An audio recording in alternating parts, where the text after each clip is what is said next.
Juntos novamente para a leitura da Gênese, a original de Kardec. A Gênese, os milagres e as predições, segundo o Espiritismo. A doutrina espírita é o resultado do ensino coletivo e concordante dos espíritos. A ciência é chamada a constituir a Gênese segundo as leis da natureza. Deus prova sua grandeza e seu poder pela imutabilidade de suas leis e não pela sua suspensão. Para Deus, o passado e o futuro são o presente. Allan Kardec. Capítulo 5. Antigos e modernos sistemas do mundo. A primeira noção que os seres humanos fizeram da Terra, do movimento dos astros e da constituição do universo, teve de se fundamentar em sua origem unicamente no testemunho dos sentidos. Como ignoravam as mais elementares leis da física e das forças da natureza, e não dispondo de nada além de sua limitada capacidade de visão como meio de observação, só podiam julgar pela aparência. Vendo o sol surgir pela manhã de um lado do horizonte e desaparecer à tarde pelo lado oposto, incluíam naturalmente que ele girava em torno da Terra, ao passo que esta permanecia imóvel. Se alguém dissesse a esses homens que ocorre exatamente o contrário, eles responderiam que tal coisa não era possível e teriam dito: vemos o sol mudar de lugar e não sentimos a terra se mexer. A pouca extensão das viagens, que raramente ultrapassava os limites da tribo ou do vale, não permitia que constatassem a esfericidade da terra. Como então supor que a terra pudesse ser uma esfera? Sendo assim, os seres humanos só poderiam se manter em pontos mais elevados e supondo ser habitada em toda a sua superfície, como podiam viver no hemisfério oposto, com a cabeça para baixo e os pés para cima? O fato lhes pareceria ainda menos possível com o movimento de rotação. Quando se vê ainda em nossos dias, quando já conhecemos as leis de gravitação, pessoas relativamente esclarecidas não compreenderem esse fenômeno, não podemos nos surpreender que os homens primitivos não tenham jamais sequer suspeitado de sua existência. E eu faço uma interrupção para lembrar que há muito poucos dias uma pessoa viajou para o polo e lá, por observação, entendeu que a Terra não é plana. Em pleno século XXI, ainda existem pessoas que afirmam que a Terra seja plana, apesar de todas as comprovações visíveis. Não é nem matemática, certo? Então, meus amigos, precisamos acordar para a realidade. Nota 68. Esse exemplo de Kardec sobre a existência de pessoas descrentes da esfericidade da Terra demonstra o quanto parte de seus leitores estavam ainda distantes do conhecimento científico, justificando a necessidade dessa obra de explicações didáticas sobre astronomia, geologia, física e outras ciências. Ao fazer isso, o professor Rivail usou os termos, conceitos, paradigmas científicos de seu tempo. Muitos desses encontram-se atualmente falseados e superados. Desse modo, é fundamental, na leitura de suas obras, a identificação histórica dessas apropriações da cultura humana da época, diferenciando-os dos ensinamentos dos espíritos superiores, pois estes sabiam mais do que os homens. Inclusive, esses capítulos e mais alguns nada possuem relativos à doutrina espírita diretamente, sendo origem da pesquisa de Allan Kardec em livros científicos então vigentes. Se Kardec pudesse imaginar que ainda hoje há quem acredite na Terra plana. A Terra era, para eles, uma superfície plana e circular, como uma pedra de moinho, que se estendia na direção horizontal até onde chegava a vista. Daí a expressão ainda usual, ir ao fim do mundo. Desconheciam seus limites, sua espessura, seu interior, sua face inferior e tudo o que havia embaixo dela.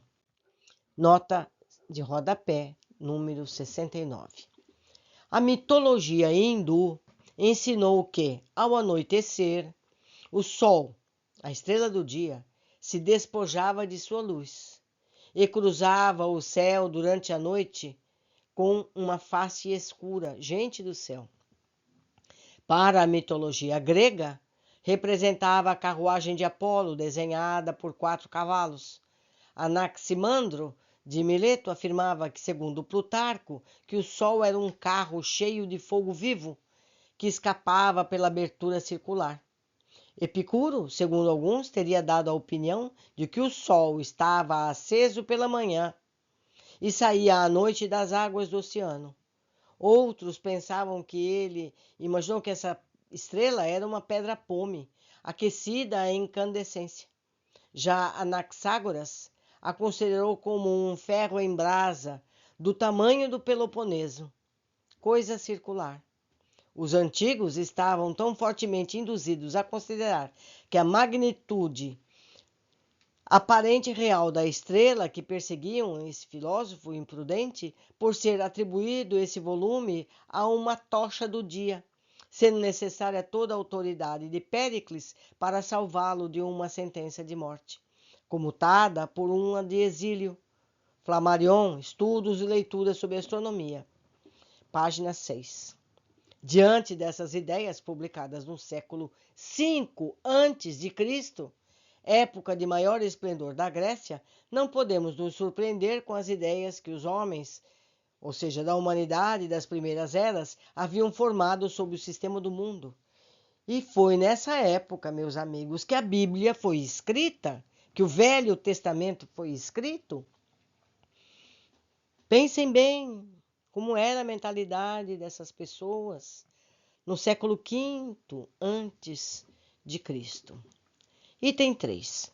Como o céu aparentava uma forma côncava, segundo a crença alguns comuns, era considerado verdadeiramente uma abóbora, como se fosse uma tigela emborcada, cujas bordas inferiores repousavam sobre a terra e delimitavam seus limites.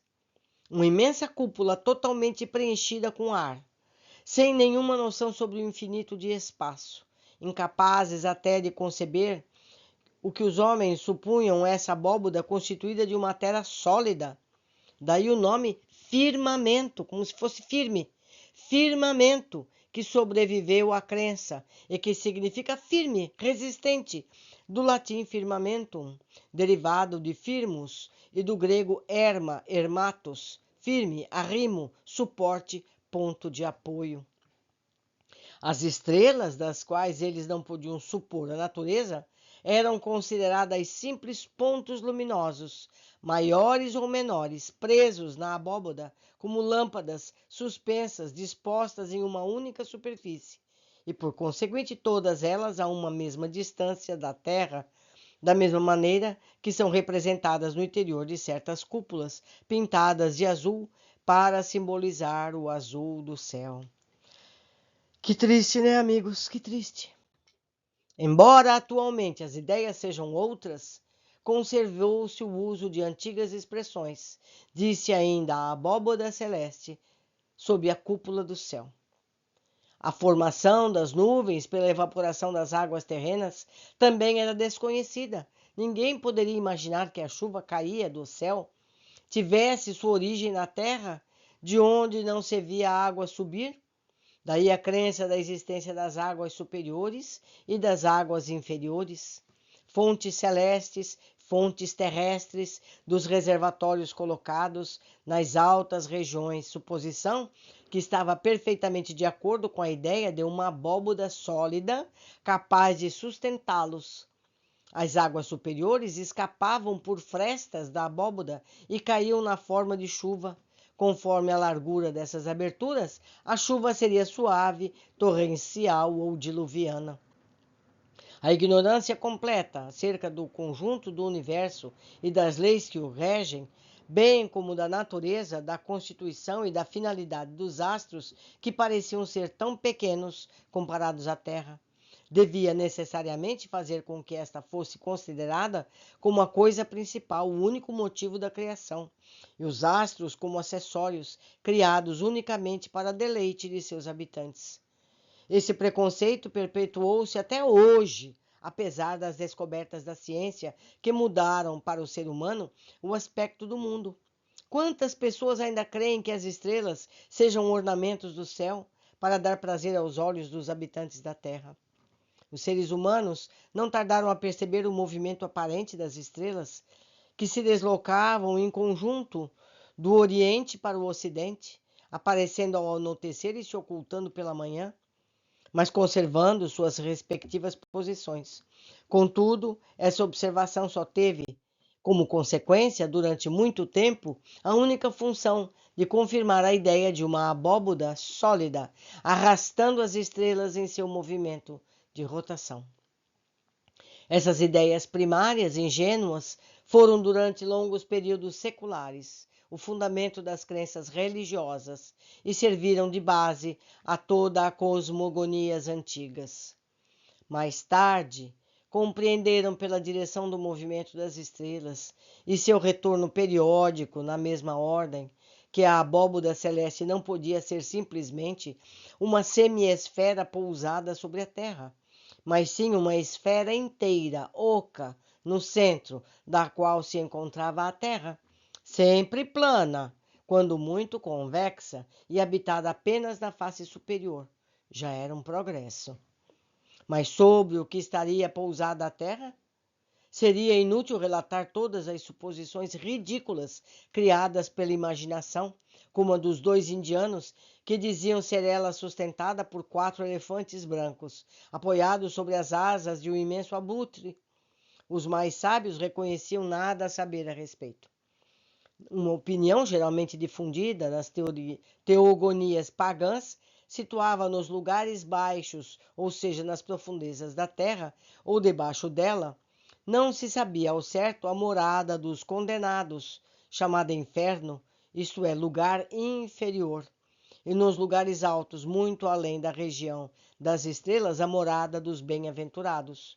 O termo inferno conservou-se até os nossos dias, quando perdeu seu significado etimológico, depois que a geologia retirou o lugar dos suplícios eternos das entranhas da Terra, e que a astronomia demonstrou que não existe alto nem baixo no espaço infinito. Sobre o céu límpido da Caldeia, da Índia, do Egito, berços das mais antigas civilizações, puderam observar o movimento dos astros com tanta precisão quanto permitia a ausência de instrumentos especiais. Primeiramente, viu-se que certas estrelas tinham um movimento próprio, independente das demais, o que não permitia supor que elas estivessem atarrachadas na abóboda. Foram chamadas de estrelas errantes ou planetas, para distingui-las das estrelas fixas. Calcularam seus movimentos e seus retornos periódicos. No movimento diurno da esfera estrelada, notava-se a imobilidade da estrela polar, em torno da qual as demais descreviam, em 24 horas, círculos oblíquos, paralelos, maiores ou menores, conforme o seu distanciamento da estrela central. Esse foi o primeiro passo em direção à descoberta da inclinação do eixo da Terra. As viagens mais longas permitiram observar a diferença do aspecto do céu conforme as latitudes e as estações do ano. A constatação de que a elevação da estrela polar acima do horizonte variava com a latitude ajudou a compreender a esfericidade da Terra. Foi assim que pouco a pouco se fez uma ideia mais exata do sistema do mundo. Por volta do ano 600 a.C., Tales de Mileto, morador da Ásia Menor, descobriu a esfericidade da Terra, a obliquidade da elíptica por causa dos eclipses. Um século mais tarde, Pitágoras descobriu o movimento diurno da Terra sobre seu eixo, seu movimento anual em torno do Sol, e juntou os planetas e os cometas no sistema solar. Vale lembrar, meus amigos, falo eu, que morreram muitas pessoas por afirmarem tudo isso. Não é verdade? A Igreja matou muitas pessoas simplesmente por dizer que a Terra não era plana. Hiparco, de Alexandria, 160 anos antes de Cristo, inventou o astrolábio, calculou e predisse as eclipses, observou as manchas do Sol, determinou o ano trópico e a duração das revoluções da Lua. Por mais preciosas que essas descobertas fossem para o progresso da ciência, levaram cerca de 2000 anos para se popularizarem. Meu Deus!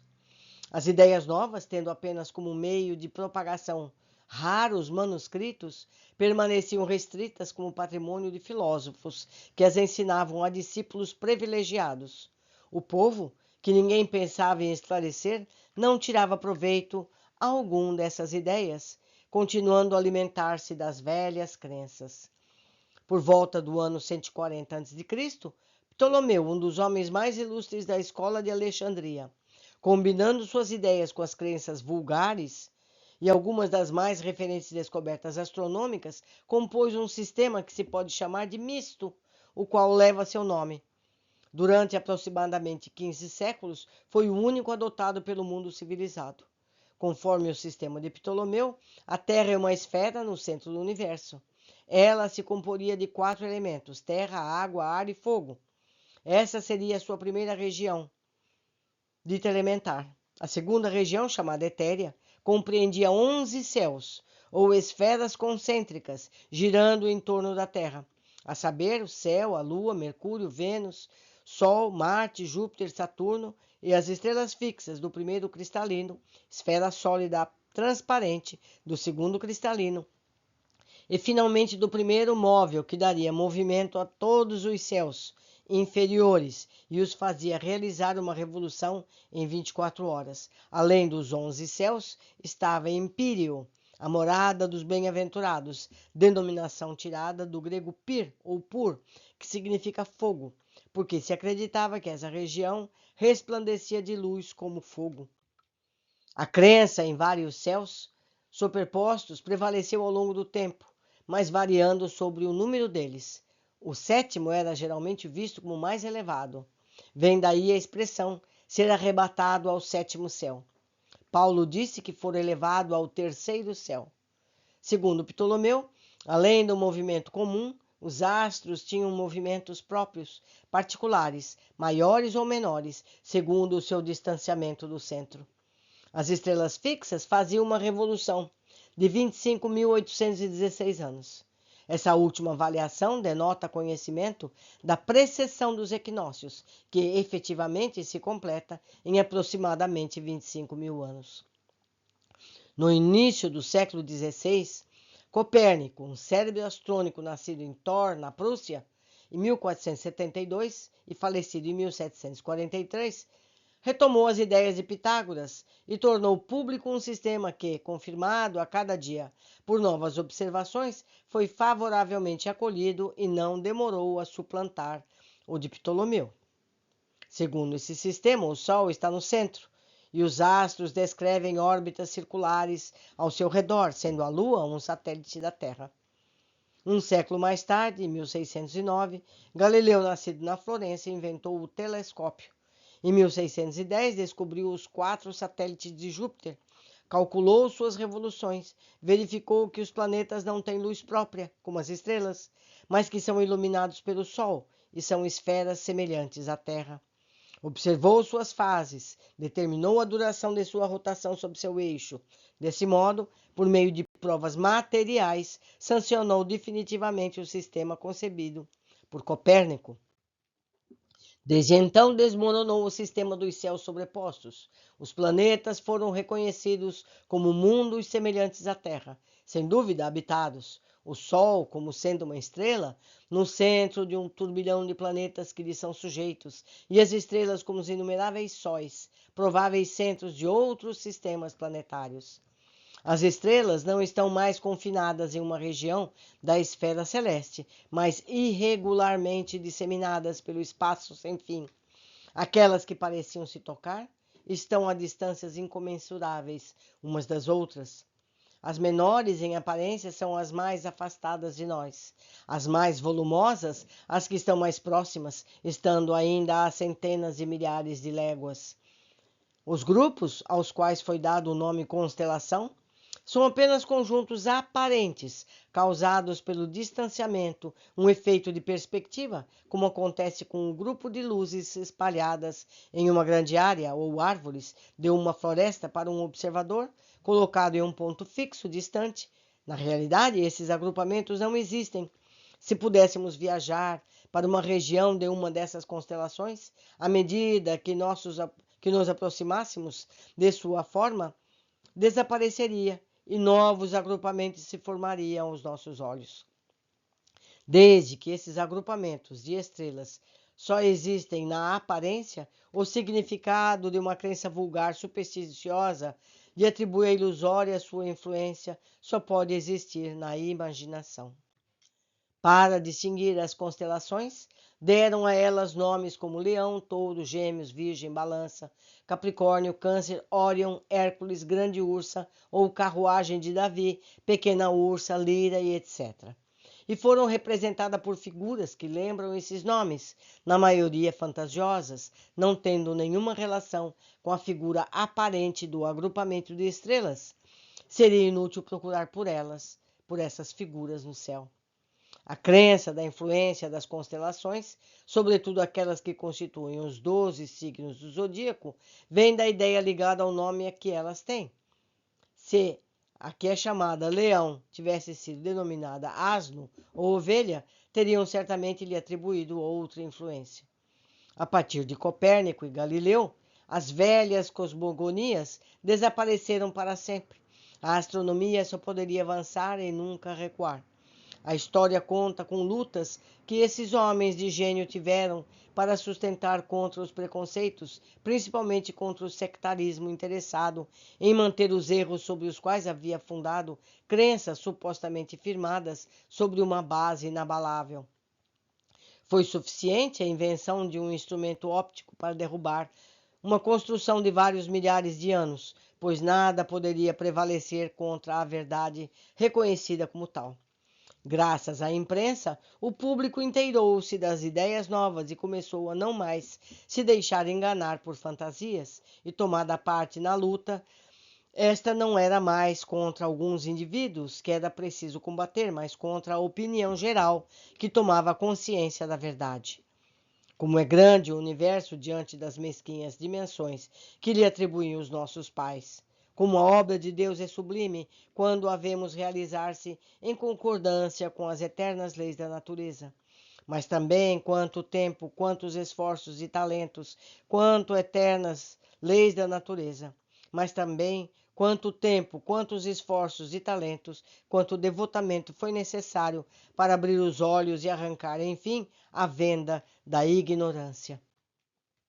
Estava aberto o caminho.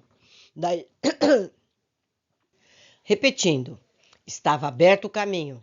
Daí para frente, por onde ilustres e numerosos sábios entrariam para completar a obra iniciada. Kepler, na Alemanha, descobriu as célebres leis que levam seu nome. Com auxílio delas, verificou que os planetas não descrevem órbitas circulares, mas elípticas, das quais o Sol ocupa um dos focos. Newton, na Inglaterra, descobriu a lei de gravitação universal. Laplace, na França, criou a mecânica celeste. A astronomia, enfim, não é mais um sistema criado sobre conjecturas ou probabilidades, mas uma ciência estabelecida sobre as bases mais rigorosas do cálculo e da geometria. Assim está sentada uma das pedras fundamentais da Gênese. Ah, se Kardec soubesse que o homem chegou à Lua, hein, meus queridos?